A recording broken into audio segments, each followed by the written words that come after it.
मित्रांनो, ग्राउंड कसे मारावे की आपले ग्राउंड पोलीस भरती चांगले निघतील.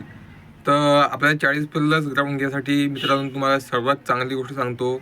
1600 कशी मारावी. 1600 400चा जर आपला सर्कल असेल तर जवळजवळ पडायचं. आणि समजा आपल्याला एखाद्याला ओव्हरटेक करणं असले की ओव्हरटेक फटकन मारायचा आणि साईडला आपल्या साईडनं पाहायचं. म्हणजे आपला अंतर जो आहे तो कमी होते. म्हणजे कमी म्हणजे तेवढाच राहते, वाढत नाही अंतर. जर तुम्ही मधोमधून जर पडत असाल तर तुमचा वेळ वाढू शकते. मतलब की सेकंद आणि मिनिट समजा.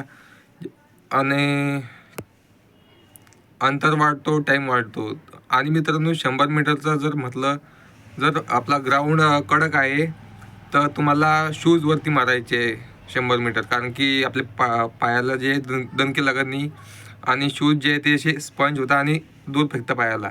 तर हां, ग्राउंड कडक असलं तर शूजनं पाहायचं. आणि माती जर असली तर बिना शूजचं पाहायचं. झटके बी लागत नाही. माती असली की ग्राउंडमध्ये माती असली तर झटके लागत नाही पायाला, असं काही आहे. तर माझ्या अनुभवानं सांगतो तुम्हाला. आणि गोळ्याचं असं आहे की गोळ्या आपल्या असा कानाजवळून गेला पाहिजे, असं सरळ हात 45 डिग्रीनं 45 डिग्री. तर असे काही माझे हे होते माहिती की जे तुम्हाला कामात येईल. धन्यवाद मित्रांनो. सबस्क्राईब करून ठेवा आपल्या चॅनलला.